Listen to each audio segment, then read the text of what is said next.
Lenny lumbered to his feet and disappeared into the brush. George lay where he was and whistled softly to himself. I can't whistle. Sorry, guys. There were sounds of splashing down the river in that direction that Lenny had taken.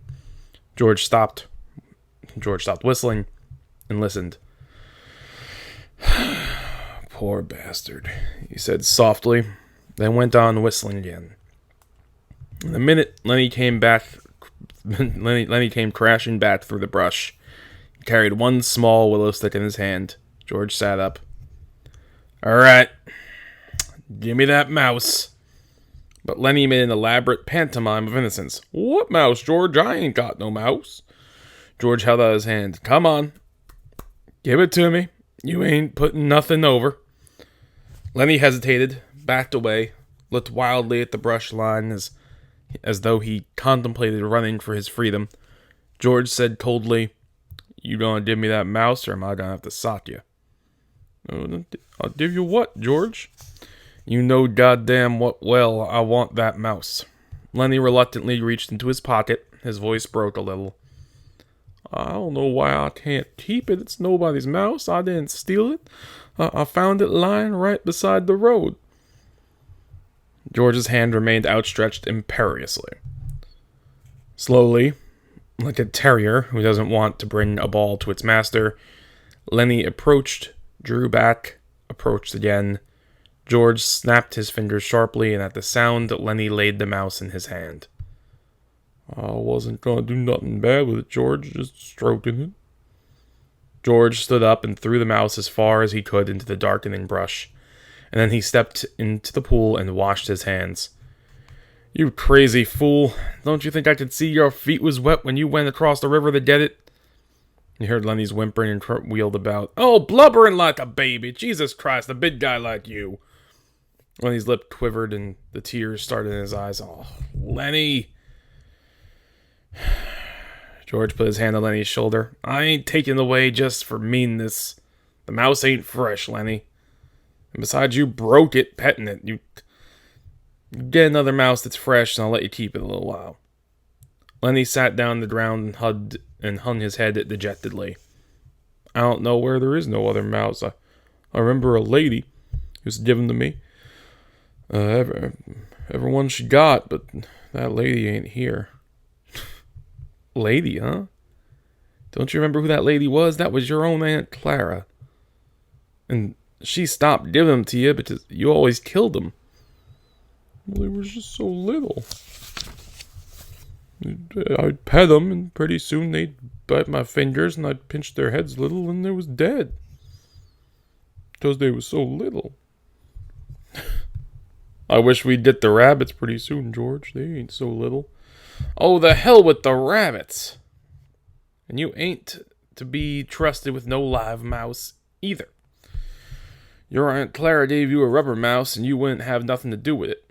Well, it wasn't good to pet, said Lenny. The flame of the sunset lifted from the mountain mountaintops, and the dusk came into the valley, and a half darkness came in among the willows and the sycamores. A big carp rose to the surface of the pool, gulped air, and then sank mysteriously into the dark water again, leaving widening rings in the water. Overhead, the leaves whisked again, and the little puffs of willow cotton blew down and landed on the pool's surface. Now you don't go get that wood? There's plenty right up against the back of that sycamore, floodwater wood. Now you go and get it. Lenny went behind a tree, got a litter of dried leaves and twigs. He threw them in a heap on an old ash pile and went back for more and more. It was almost night now. A dove's wings whistled over the water. George walked into the fire pile and lighted the dry leaves. The flame crackled up among the twigs and fell to work. George undid his bindle and brought out 3 cans of beans. He stood there about the fire, close in against the blaze, but not quite touching the flame. There's enough beans here for 4 men, George said. Lenny watched him from over the fire. He said patiently, well, I like 'em with ketchup. Well, we ain't got any! Whatever we ain't got, that's what you want. God almighty, if I was alone, I could live so easy. I did a job and work and no trouble, no mess at all, and when the end of the month came, I could take my $50 and go into town and do whatever I want. Why, I could stay at a cat house all night. I could eat any place I wanted, a hotel or any place, and order any damn thing I could think of. And I could do all that every damn month. Get a gallon of whiskey or set up on a pool room and play cards or shoot pool. Lenny knelt and looked over the fire at the angry George, and Lenny's face was drawn with terror. And what do I got? I got you, and you can't keep a job, and you lose me every job that I can get, and just keep shoveling all over the country all the time. And that ain't even the worst. You get in trouble. You do bad things, and I gotta get you out. His voice rose to nearly a shout. You crazy son of a bitch, you keep me in hot water all the time. He took on the elaborate manner of little girls when they're mimicking each other. Just wanted to steal that girl's dress. Just wanted to pet it like it was a mouse. Well, how the hell did she know you just wanted to pet and feel her dress? She jerks back, you hold on to it like it was a mouse. She yells, and we gotta hide in an irrigation ditch all day with guys looking for us. And we gotta sneak out at dark and get out of the country. And all the time, something like that. All the time. I wish I could put you in a cage with about 1 million of them mouse and let you have fun. His anger left suddenly. He looked across the fire at Lenny's anguished face, and then he looked ashamed at the flames. It was quite dark now, but the fire lighted the trunks of the trees and the carving branches overhead. Lenny crawled slowly and cautiously around the fire until he was close to George. He sat back on his heels. George turned the bean can so another side faced the fire. He pretended to be unaware of Lenny so close beside him. George? George? What do you want? I was only fooling, George. I don't want no ketchup. I wouldn't eat no ketchup if it was right here beside me. Well, if it was here, you could have it some. Well, I wouldn't eat some, George. I'd leave it all for you, and you cover your beans with it, and I wouldn't touch none of it. George still stared morosely at the fire. When I think of all the swell time I could have without you, I go nuts. I never get no peace. Lenny still knelt. He looked off into the darkness across the river. George, you want that I should go away and leave you alone? Where the hell would you go? Well, I could just go up in those hills over there, someplace I'd find a cave. Yeah, how'd you eat? You ain't got no sense enough to find nothing to eat. Well, I'd find things, George. I don't need no nice food with ketchup. I just lay out in the sun. Nobody'd hurt me, and if I found a mouse, I could keep it. Nobody'll take it away from me. George looked quickly and searchingly at him. I've been mean, ain't I? If you don't want me to go off on the hills and find a cave, I can go away any time. No, look, I was just fooling Lenny, 'cause I want you to stay with me. Trouble with mice is you always kill 'em. Tell you what I'll do, Lenny. First chance I'll get, I'll give you a pup. Maybe you won't kill it. That'd be better than mice, and you could pet it harder. Lenny avoided the bait. He had sensed his own advantage, which points that he is intelligent enough to know when he's getting his way. If you don't want me, you just gotta say so, and I'll go off in those hills right there, right up to those hills, and live by myself, and I won't get no mice stole from me. George said, I want you to stay with me, Lenny. Jesus Christ, somebody'd shoot you for a coyote if you were by yourself. Now you stay with me. Your Aunt Clara wouldn't like you running off by yourself even if she is dead. Lenny spoke craftily.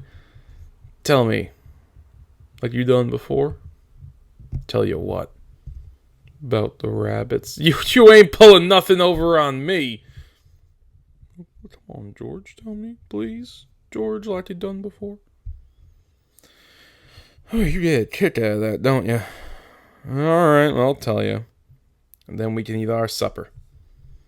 George's voice became deeper. He repeated his words rhythmically, as though he had said them many times before. Guys like us that work on ranches are the loneliest guys in the world. They got no family. They don't belong no place. They come to a ranch and work up a stake, and then they go out into town and blow their stake, and the first thing that you know, they're pounding their own tail into some other ranch. They ain't got nothing to look ahead to. And he was the lie. That's it. Now tell us how it is with us. With us, it ain't like that. We got a future.